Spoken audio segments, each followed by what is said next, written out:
Hey guys, how's it going? Welcome back. So today I got a little gizmo to show you that I just finished building, and I like to call this the visual Morse code practice machine.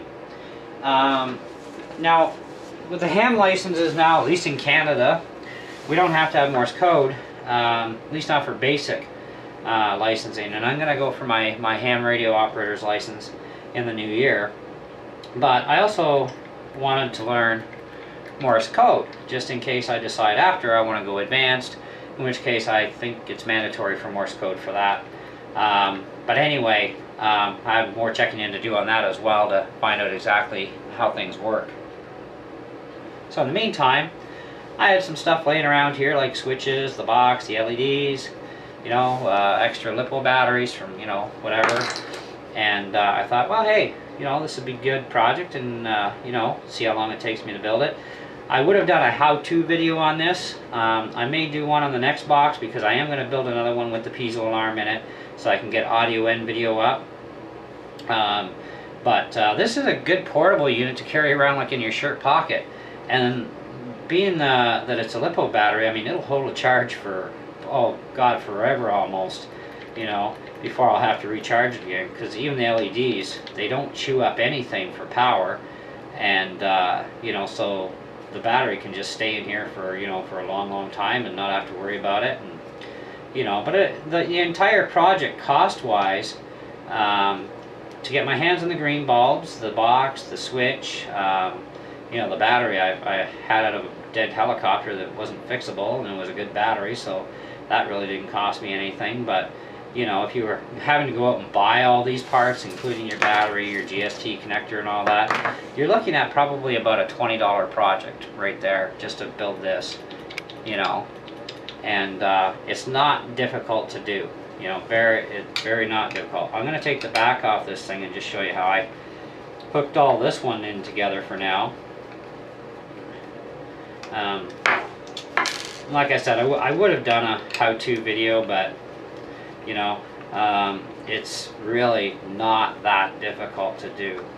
And I can show you a few little basic things here on the table with a few items just so that you get an idea.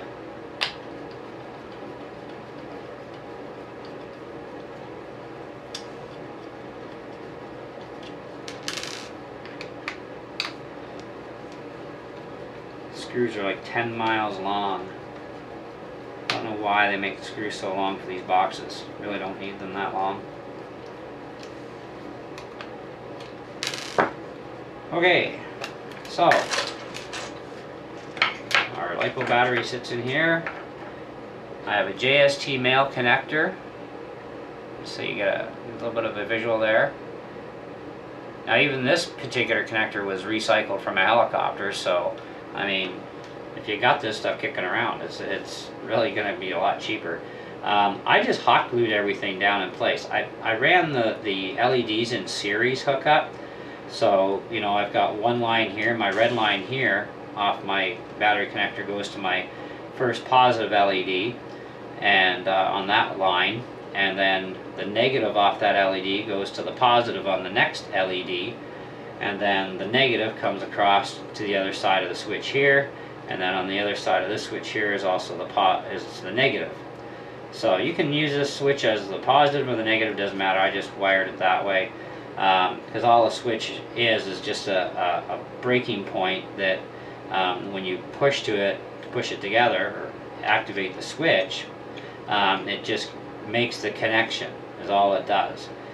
So it doesn't matter if you use your positive line or your negative line for it, it makes no difference. And of course all plastic box too, which is nice. You're going to need a 5mm drill bit for your LEDs. Whatever size of switch you go for, you're going to need the according size of drill in order to drill the hole out in the box. I got a little bit off-centered with this because I was kind of eyeballing it, and so the next time I'll have to make sure it's a little bit better centered. But anyway, these got perfect because there's these supports inside, and all I did was drill through them to get my 5mm drill bit in, and then I took the larger drill bit and then just skated them down the excess so that I could get my bulbs to just sit out just enough to see them properly. And it all worked out good. And like I said, I hot glued everything down in place. It's going to really keep those LEDs down there. Protects all the wires. Nothing's ever going to be able to short out. You know, and I wasn't going for a whole pro look because you don't see what's inside the box. It's what's on the outside that you need access to. But my next box, because I'm going to use the alarm and stuff, I'm going to have to use heat shrink tubing and, you know, make a lot neater job. And I'm still going to stick with the whole 3.7 volt LiPo battery, just because it's very small and convenient. A 9 volt battery is just way too big. Like I've actually got a few of them here. So I mean, you're not going to fit a 9 volt battery in here. It's just not a doable thing, you know. So the LiPo battery is nice.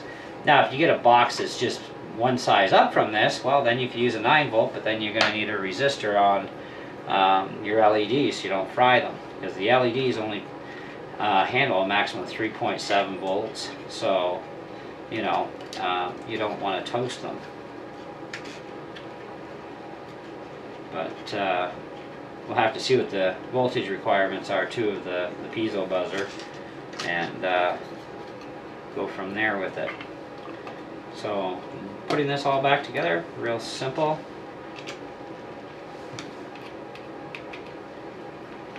But for around 20 bucks, you know, in material cost, and you'll have a lot of extra LEDs too. It's pretty cheap to build yourself a Pratice Morse code machine, and you know, it's small, tucked out of the way. You know, you can leave the battery hooked up if you want when you're storing it, or take the battery out. Doesn't matter.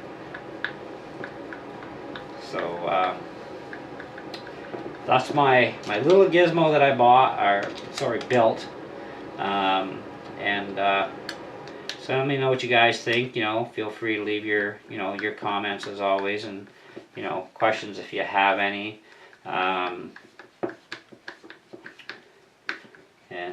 We'll have to catch you on the next video. Now before I go, I'm going to finish putting this back together here, and I'll turn out the light and, you know, just show you this thing working. Like I said, screws are way too darn long. Okay, so got our little button.